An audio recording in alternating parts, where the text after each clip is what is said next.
আমার নবী আপনার নবী হাসরের ময়দানে সিজদায় পয়রা পয়রা রে উম্মতি উম্মতি বলে কাঁদতেছে কাঁদতেছে কাঁদতেছে। ইয়া রাসূলুল্লাহ ইয়া হাবিবাল্লাহ নবীজি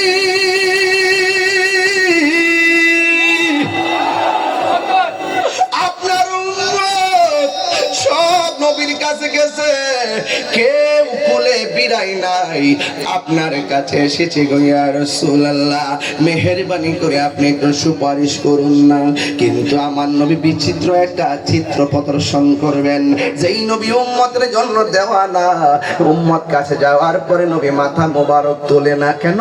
কারণ আমার আল্লাহ সেদিন কাহার হয়ে তিনি দাঁড়িয়ে বসে যাবেন। এখন আমার আল্লাহ তো কাহার, কোন নবী আল্লাহর কাছে বলার সাহস নাই।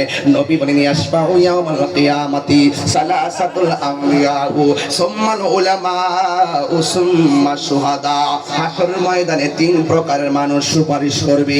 এক নম্বর হলো নবীগণ, দুই নম্বর হলো আলেমগণ, তিন নম্বর হলো শহীদগণ।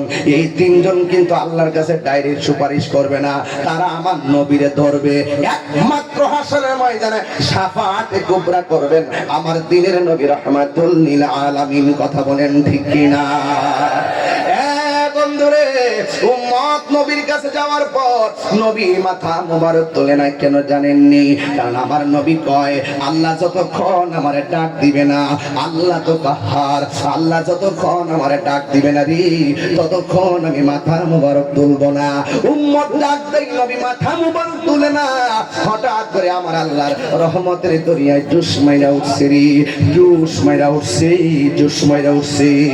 আল্লাহ ডাক দিয়া মুহাম্মদ এর পারাসাকা, ও বন্ধু দুনিয়াতে তোমার অনেক কান্দাইছি, হাসরের ময়দানে কান্নার নয়, আপনার মাথা মোবারকটা উঠান, আপনি আমার কাছে সুপারিশ করেন, আমি আল্লাহ সুপারিশ কবুল করব।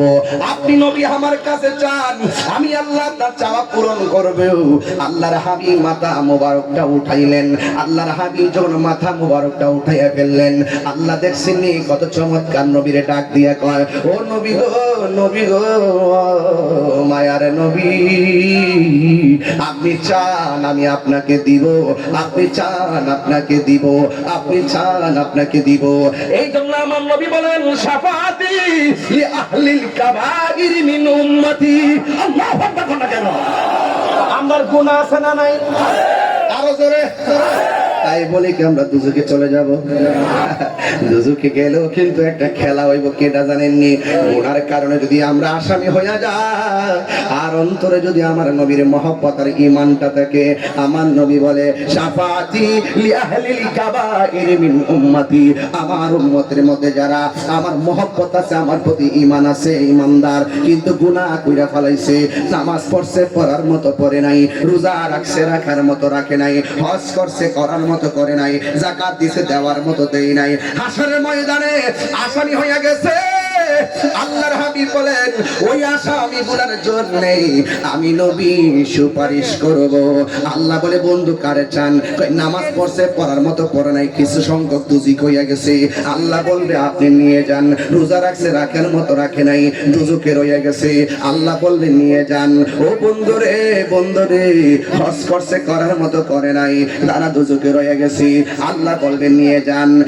বন্ধু শুধুমাত্র ওই ময়দানে ছোট্ট ছোট্ট কিছু বাচ্চা বিচারের দিন দৌড়াদৌড়ি করে, একবার ডানে যায় আরেকবার বামে যায়। আল্লাহ বলে ও বাচ্চারা তোমরা বিনা হিসাবে জান্নাতে চলে যাও, বিনা হিসাবে জান্নাতে চলে যাও। ছোট ছোট বাচ্চারা বলবে আল্লাহ, বাচ্চারা বলবে আল্লাহ গো, আমাদেরকে দুনিয়াতে পাঠাইয়া বাঁচতে দিলা না, তুমি পাঠাইলা, তুমি নিয়ে আইলা, আমরা কোনো অভিযোগ করি না গো আল্লাহ। এখন আমরা যেহেতু ফুলসিরাতটা পার হইয়া বিনা হিসেবে জান্নাতে যাব, জান্নাতে গেলে তো আর বের হব না গো আল্লাহ, সেখান থেকে তো বের হওয়ার আর কোনো সুযোগ নাই, আর বের হওয়ার প্রয়োজন হবে না, শান্তি আর শান্তি, শান্তি আর শান্তি। ও আল্লাহ, ফুলসিরাতটাতে উঠার আগে উপরের এবারে পুলসিরাতটা তো হবে জাহান্নামের উপরে। ও আল্লাহ, জাহান্নামের উপরে দিয়ে রাস্তাটা হবে চুলের চাইতে চিকন গিরার চাইতে দাঁড়ালো। কিন্তু আমরা ছোট ছোট বাচ্চারা এতদিন তোমার কাছে কোনো দাবি করি নাই, তবে বেহেশতে যাওয়ার আগে একটা বার বলো না আমার আব্বা আম্মা কোথায়? আমার আব্বা আম্মা কোথায়? আল্লাহ ডাক দিয়া বলবে তোর আম্মা দুজকে আছে। ডাক দিয়া বলবে তোর আব্বা দুজকে আছে। ছোট ছোট বাচ্চারা কইব আল্লাহ তুমি আমরা দুনিয়াতে পাঠাইছো আবার নিয়ে আইছো, কোনো অভিযোগ করব না। কেন? তুমি হায়াতের মালিক, তুমি মওতের মালিক। তবে একটা কথা বলি, যেই দুজকের মধ্যে আমার আব্বা আছে আম্মা আছে, ওই দুজকের উপর দিদা ফুলসিরাটা পার হয়ে আমি শান্তির ঘুমে যাব। কিন্তু আমার মা বাপটারে একটা নজর আমি দেখতাম চাই, কারণ মাটা তো আমাকে পেটের মধ্যে ধারণ করেছে। এই পেটের মধ্যে তো আমি ছিলাম 10 মাস 10 দিন। আল্লাহ বলবে না না তোমরা যাও, তোমার আম্মা দুজকে। বান্দারে বলবে আল্লাহ একটা নজরে দেখায় দাও। এবার আল্লাহ ডাক দিয়া বলবে মালিক রে এই বাচ্চার আম্মা গুলারে দেখাইয়া দেয়। এবার জাহান্নামের ভিতর থেকে মারে উপস্থাপন করা হবে। সন্তানটা তাকাইয়া দেখবে, ওই সন্তানটা তাকাইয়া দেখবে ওই মা বাবার শরীরের মধ্যে গোশত নাই, কঙ্কাল।